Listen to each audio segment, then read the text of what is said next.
Le compromis de vente. Donc, regardez où est-ce qu'on en est par rapport à l'invest. On a fait le pré-invest, on a trouvé la bonne affaire, on a fait une offre, elle a été acceptée. Et une fois l'offre est acceptée, regardez, je commence à voir les banquiers. J'attends pas le compromis pour aller voir les banquiers.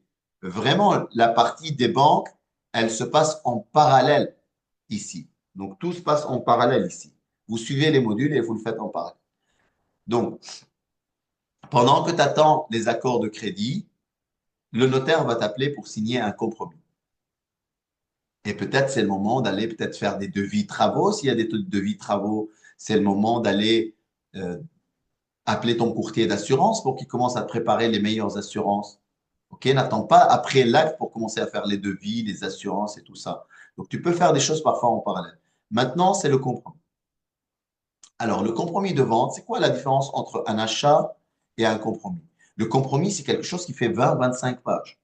Donc, ça, c'est une offre liante, c'est un document liant, et ça aussi, c'est une convention liante.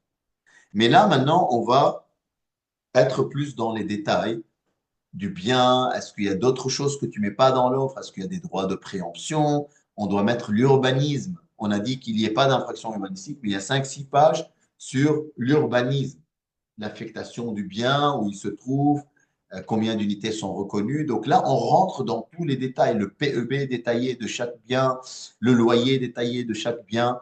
Et en fait, c'est un document complet. C'est ça la différence entre offre. Offre, c'est juste pour dire oui ou non, on avance.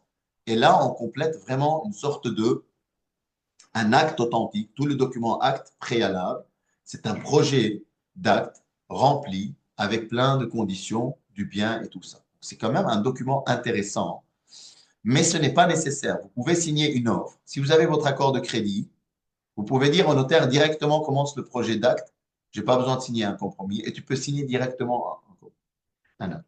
Et si tu as déjà un accord de crédit où tu as l'argent nécessaire, tu peux ne pas signer l'offre. À l'oral, tu as dit oui, mais vous allez appeler le notaire, dites prépare-moi un projet d'acte authentique, on va signer directement l'acte, j'ai l'argent.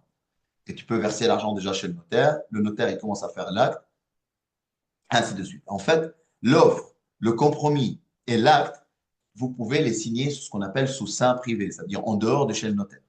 Juste à la fin, une fois c'est signé, vous donnez ce document au notaire et vous lui dites fais le calcul des taxes et dis-moi combien je te dois pour que je te les envoie. Mais personne ne le fait parce que ce sont quand même des documents complexes.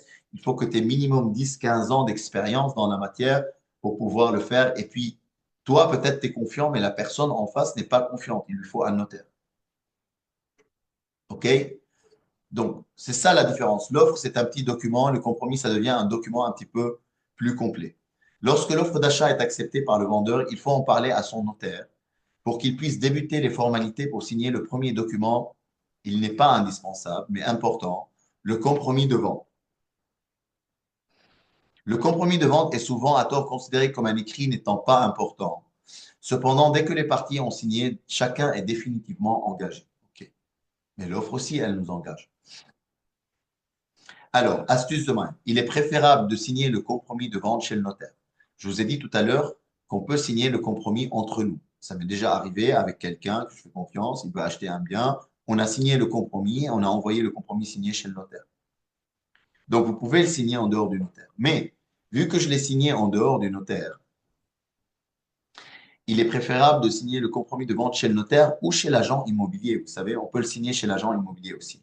Cela permet de garantir la sécurité juridique de l'acte, mais ainsi de bénéficier gratuitement d'une assurance décès accidentel. Ça veut dire quoi?